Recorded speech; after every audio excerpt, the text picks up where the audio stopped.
Hello friends. क्या हाल चाल है सबके। तो हमने अपनी लास्ट दो वीडियोस में ये बताया है कि डा के अंदर और डेटा स्ट्रक्चर के अंदर इन दोनों सब्जेक्ट्स के अंदर कौन कौन से इंपॉर्टेंट टॉपिक्स हैं जो आप लोगों को पढ़ने चाहिए ताकि गेट में ज़्यादा अच्छे से स्कोर हो, क्योंकि इन दो टॉपिक से मतलब जो जो टॉपिक मैंने डिस्कस किए हैं उन दोनों वीडियोस में, उन टॉपिक से काफ़ी हद तक गेट में पूछा जाता है। उन दोनों वीडियोस का लिंक मैं आपको अपने डिस्क्रिप्शन में डाल दूंगा। उनकी मैंने एक प्लेलिस्ट भी बना दी है इंपॉर्टेंट टॉपिक्स के नाम से, तो आप वहाँ से जाके चेकआउट कर सकते हैं। तो आज की वीडियो में मैं आप लोगों को बताऊंगा कि ऑपरेटिंग सिस्टम्स के अंदर कौन कौन से टॉपिक्स मोस्ट इंपॉर्टेंट हैं जो आपको रिवाइज करने चाहिए, और अगर आपने नहीं पढ़ रखे हैं और आपके पास टाइम है और आपको लगता है कि आप कर सकते हैं तो उन टॉपिक्स को देख लीजिएगा। तो वे टॉपिक्स आसान है, टफ नहीं है, ज़्यादा टफ नहीं है बिल्कुल भी, पर उनसे क्वेश्चन आने की प्रोबेबिलिटी काफ़ी ज़्यादा रहती है और स्कोरिंग टॉपिक्स हैं। तो ऑपरेटिंग सिस्टम बहुत इंपॉर्टेंट सब्जेक्ट्स में से आता है, आसान सब्जेक्ट है पर इंपॉर्टेंट है, हमेशा 8 से 10 नंबर का आ जाता है इसके अंदर से।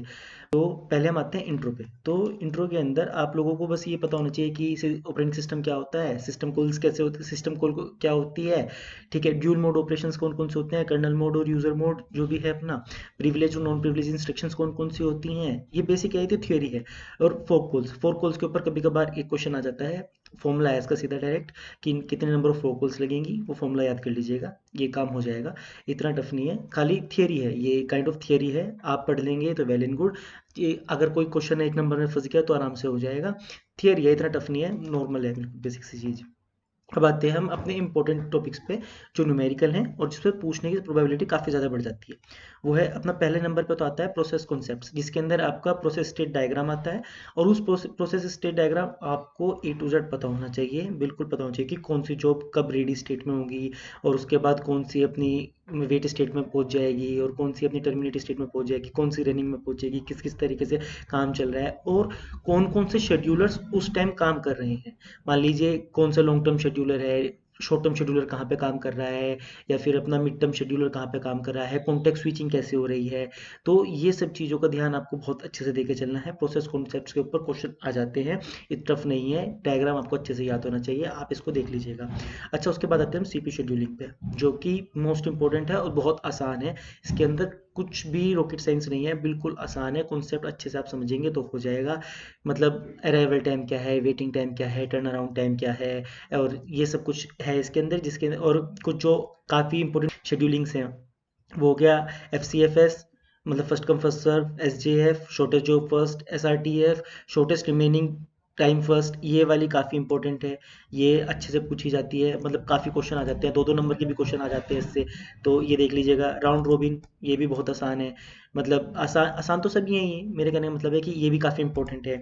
L T L J F longest job first, priority based scheduling कौन सी होती है, हाईएस्ट रिस्पॉन्स रेशियो नेक्स्ट जो एच आर आर एन, ये वाली जो होती है ये होती है मल्टी लेवल फीडबैक।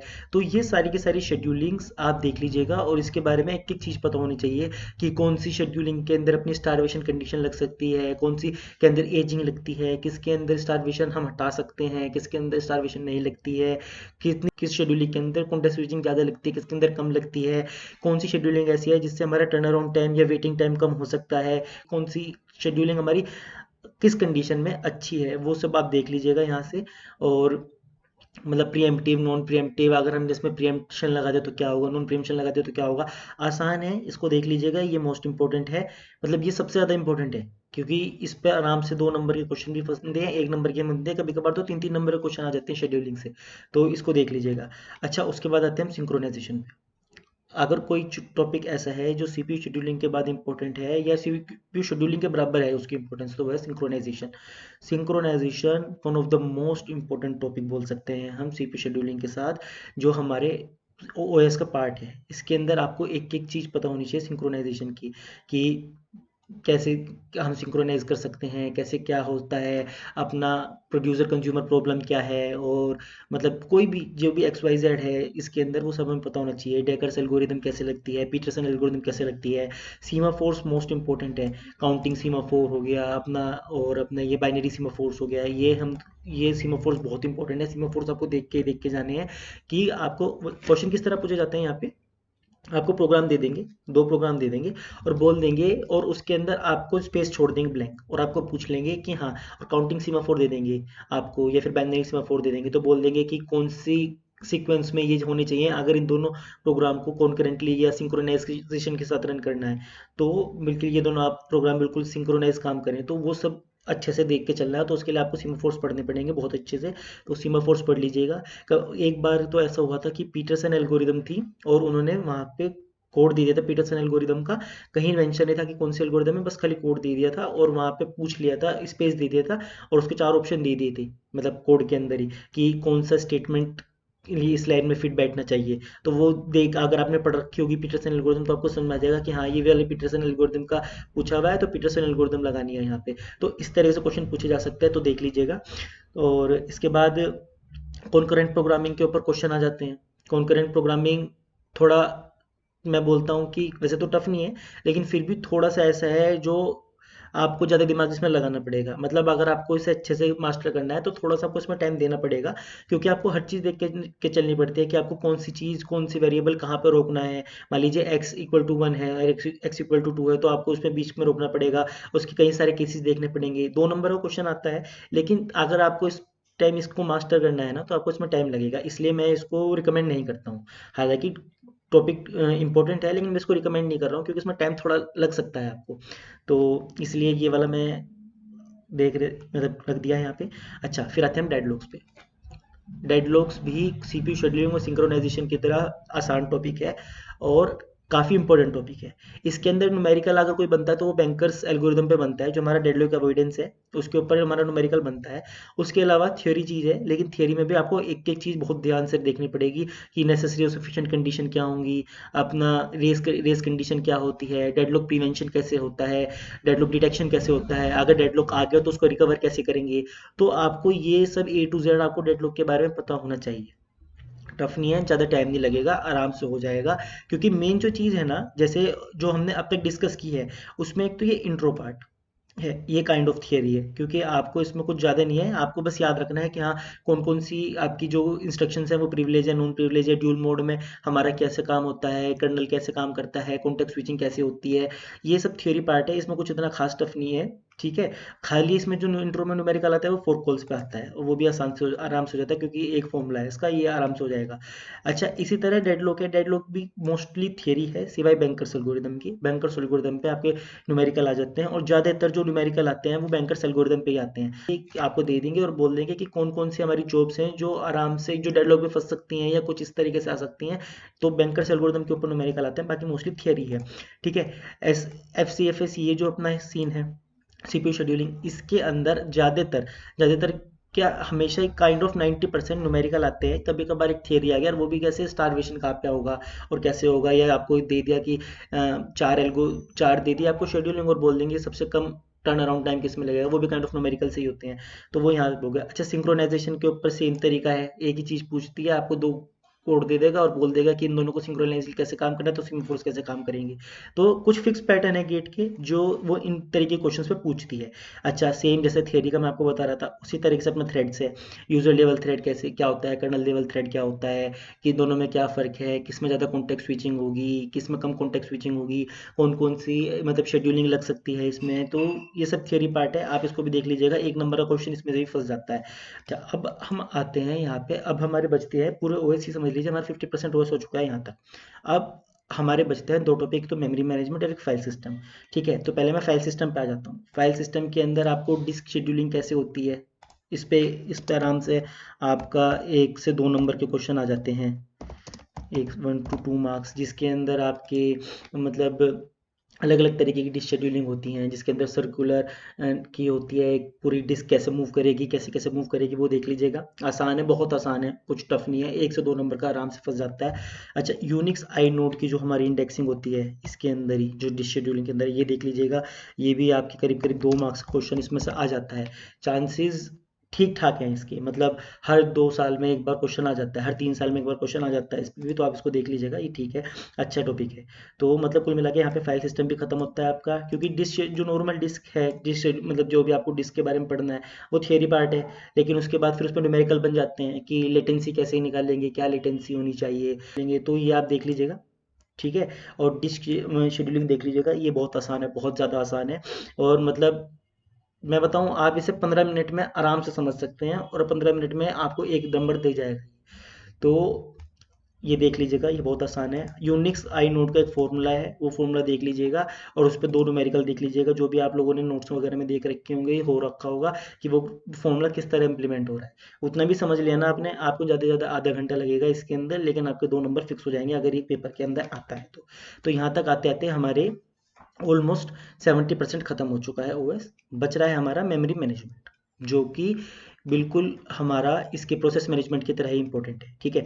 इसके अंदर जो थियोरी पार्ट है वो है लिंकर, लोडर, एड्रेस बाइंडिंग। इन तीनों को आप चाहें तो थियोरी की तरह पढ़ सकते हैं कि लिंकर क्या होता है, लोडर क्या होता है, एड्रेस बाइंडिंग कैसे होती है, और वो सब आप देख लीजिएगा, वो थियोरी पार्ट है। मेन जो आता है हमारा, जो न्यूमेरिकल पार्ट है, जिस पर सबसे ज़्यादा क्वेश्चन बनते हैं, वो बनते हैं हमारे कॉन्टिग्यूअस मेमोरी एलोकेशन और non contiguous memory allocation. Contiguous memory allocation के अंदर किस तरह क्वेश्चन बनते हैं, आपको दे देंगे और बोल देंगे कि best fit, first fit, worst fit, मतलब आपको किस तरह करना है फाइल को मैनेज, क्योंकि हम यहाँ पे मेमोरी मैनेज कर रहे हैं ना।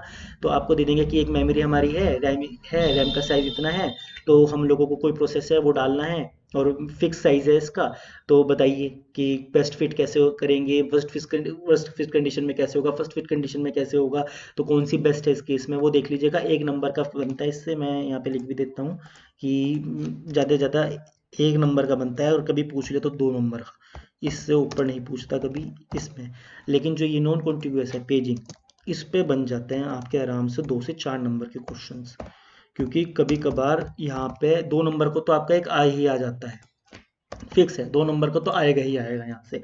बाकी कभी कभार दो नंबर के दो भी आ जाते हैं, और कभी 2 नंबर का, कभी 1 नंबर का, इस तरह भी आ जाता है, तो इस पर तो आता ही आता है, तो वो आप देख लीजिएगा। तो यहाँ पे क्या है, paging, inverted paging, multi level paging, segmentations, ये सब आपको A to Z क्रक्स तक पता होना चाहिए बिल्कुल अच्छे से, कि हाँ कौन सा टॉपिक में क्या चीज़ होगी, कैसे कैसे काम होगा, आपका पेजिंग किस तरह काम करती है, सेगमेंटेशन किस तरह काम करते हैं, आपका बिल्कुल एक एक चीज़ छोटे से छोटे पता होनी चाहिए इसके अंदर आपको। ये टॉपिक ऐसे हैं जो छोड़ ही नहीं सकते आप, क्योंकि इससे फिक्स क्वेश्चन आना ही आना है। और इसके साथ के आपकी कैशे भी लगा देंगे, वो खासकर वर्चुअल मेमोरी में लगाते हैं आपकी कैशे यहाँ पे।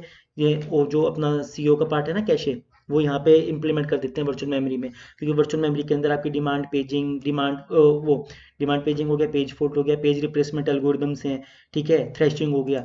तो ये चीज़ है, इन चीज़ों के साथ आपके लगा देंगे। मान लीजिए आपको बोल देंगे कि आपने कोई मेमोरी के अंदर सर्च किया एक पेज, वो नहीं है, तो उसके बाद फिर आपको बोल देंगे कि हाँ यहाँ पे हमने टीएलबी लगा दिया, एक जगह हम बोल देंगे कि हमने कैशे भी लगा दिया, और टीएलबी हिट रेशियो इतना है और कैशे हिट रेशियो इतना है, तो बताओ कितने टाइम में मतलब हम लोग वो पेज निकाल लेंगे अपना। तो वो सब कुछ वर्चुअल मेमोरी के अंदर आता है। तो पेजिंग और वर्चुअल मेमोरी, और वर्चुअल मेमोरी के अंदर खासकर ये पेज रिप्लेसमेंट एल्गोरिथम देख रहे हैं आप, ये वाला, ये ये कम 2 नंबर का आएगा ही आएगा, पेज फॉल्ट 2 नंबर का आएगा ही आएगा। तो यहाँ तो मैं 4 नंबर लिखता हूँ कि जो 4 नंबर फिक्स है, आएंगे ही आएंगे। 4 भी हो सकते हैं, 6 भी हो सकते हैं। तो ये आपको देख के चलना ही चलना है, क्योंकि थ्रेशिंग है, थ्रेशिंग यहाँ पे थ्योरेटिकल टॉपिक है, ये थ्रेशिंग आपका थ्योरेटिकल टॉपिक है। ठीक है। पेज डिमांड पेजिंग क्या होती है, ये भी आपका थ्योरेटिकल टॉपिक है। तो ये और ये थ्रेशिंग तो थ्योरेटिकल टॉपिक होंगे, पर पेज फॉल्ट और पेज रिप्लेसमेंट एल्गोरिदम, ये जो दो चीज़ें न्यूमेरिकल में आ जाती है, तो ये आपको देख के चलना है। तो यहाँ तक हमारा पूरा ओएस कंप्लीट होता है। मैं एक बार पूरा समराइज कर देता हूँ कि मस्ट डू क्या है, जो आपको करने ही करने हैं, हर हालात में पढ़ने ही पढ़ने हैं।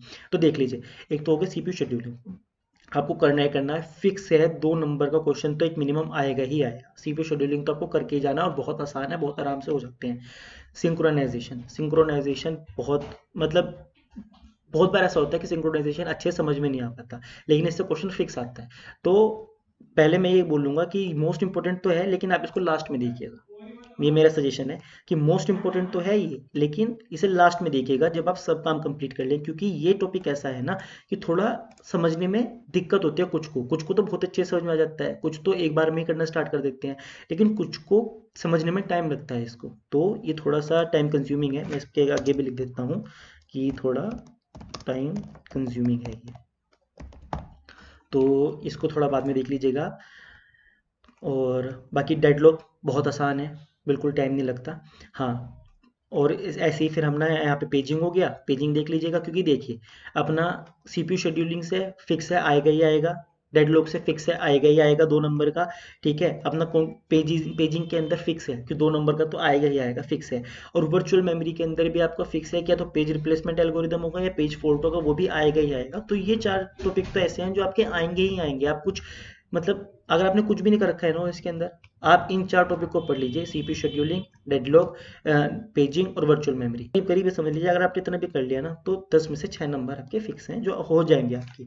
ठीक है, उसके बाद अगर पूछ लिया तो डिश शेड्यूलिंग पूछ लेंगे 1 नंबर का। ठीक है, और अगर ये पूछ लिया तो शायद यूनिक्स आई नोड ना पूछे, क्योंकि इसकी प्रोबेबिलिटी कम रहती है, बताया ना आपको कि 3 साल में एक बार आता है, 2 साल में एक बार आता है। ठीक है, तो उस तरीके से बात है। और सिंक्रोनाइजेशन आएगा ही आएगा, वो फिक्स है, लेकिन ये टाइम कंज्यूमिंग है, अगर आपने कर लिया तो ज़्यादा अच्छा है। तो इसी तरीके से है। तो यहाँ पे हमारा ओएस खत्म हो जाता है। आप ये शीट को आप अपने रिवीजन की तरह भी देख सकते हैं कि मेरे को क्या रिवाइज करना है, और एक चेकलिस्ट की तरह भी देख सकते हैं आप, जैसे मैंने आपको बताया था फर्स्ट वीडियो के अंदर कि चीज़ें मेमोराइज कीजिए अपने माइंड में, तो आप इसको चेकलिस्ट की तरह भी देख सकते हैं कि अच्छा ओके, ओएस के अंदर हमारा इंट्रो के अंदर सिस्टम कॉल था, सिस्टम कॉल्स की क्या होती है, फिर उसके बाद ड्यूल मोड ऑपरेशन। ठीक है, कर्नल मोड है और अपना यूजर मोड है, उसके अंदर क्या क्या होता है वो आप पढ़ सकते हैं। तो इस शीट को आप अपने मेमोराइजेशन की एक तरीके से चेकलिस्ट की तरह भी इस्तेमाल कर सकते हैं। क्या अच्छा, मान लीजिए आप मेमोराइज कर रहे हैं और आपको एकदम फंस गए कि यार कर्नल लेवल थ्रेड में कुछ ऐसी चीज़ जो मैं मिस कर रहा हूँ, नोट्स उठाइए, खोल के देख लीजिए एक बार में। तो इस शीट को, ये शीट आपके 2 तरीके से काम आ सकती है, एक तो मेमोराइज करने की और एक रिवाइज करने की। तो बेस्ट ऑफ लक। ये ओएस इतना ही था, बाकी नेक्स्ट वीडियो के अंदर मैं डीबीएमएस के बारे में बताऊंगा कि डीबीएमएस के कौन कौन से इंपॉर्टेंट टॉपिक्स हैं।